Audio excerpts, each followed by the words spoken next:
Hi everyone, I'm here with this week's happiness strategy. And this week the theme is reclaiming our right to have healthy boundaries. The invitation this week is to get really clear on what it means to you to have personal boundaries. How have you historically created and maintained and held those boundaries? I know for me, I've definitely had a shift in perspective around how I view having boundaries and creating and maintaining healthy boundaries. I used to view having boundaries as walls that I would put up to keep other people out. To keep those hurt people who hurt people away from me, or those uncomfortable situations away from me.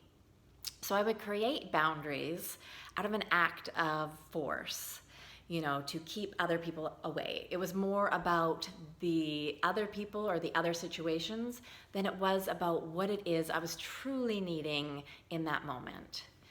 And so I believe we can shift our, how we create and how we view having boundaries to become more healthy when we view those boundaries as a gift that we give to ourselves.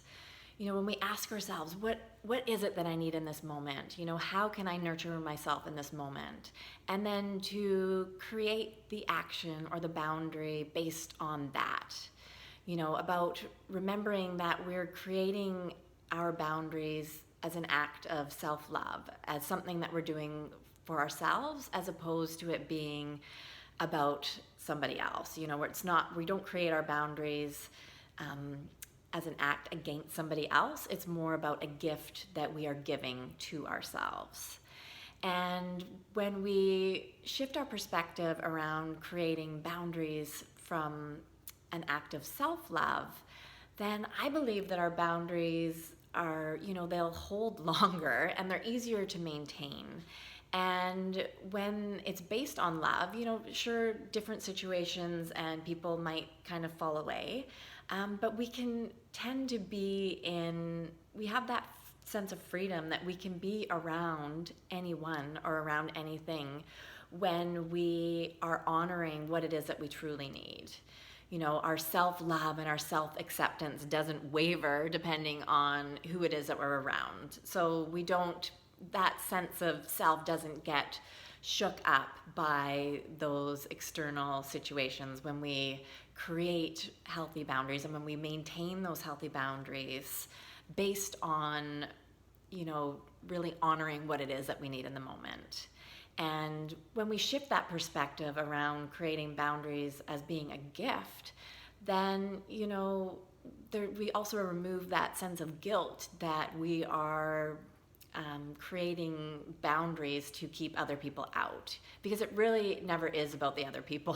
It's about honoring, how it is that we're feeling and what it is that we are needing, and really becoming accountable and taking accountability for our own happiness, rather than wanting other people to be different or just cutting things out of your life every time they become uncomfortable. It's about tooling ourselves up and creating personalized boundaries based on what it is that we need, so that we have that sense of freedom to be able to be in different situations, because inevitably uncomfortable situations and people are going to, cross paths with us throughout our life.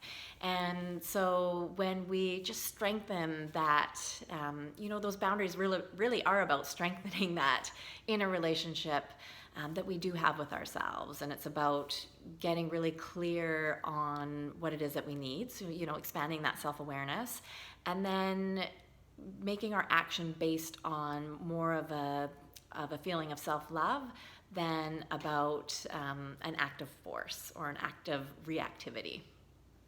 So this week, instead of our usual tips that I give, I wanted to share with you a poem that I wrote that kind of summarizes my take and feeling around what having healthy boundaries means.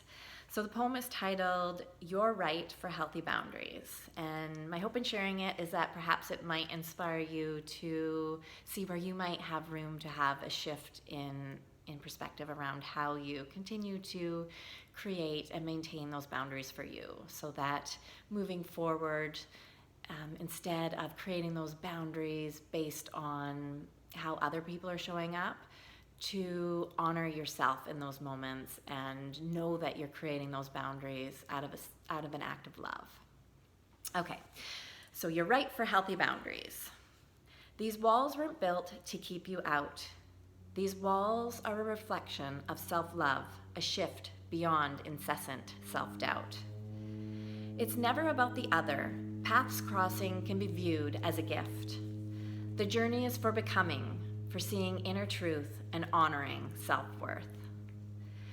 When enveloped in light of the most loving kind, worn and weathered paths may no longer intertwine.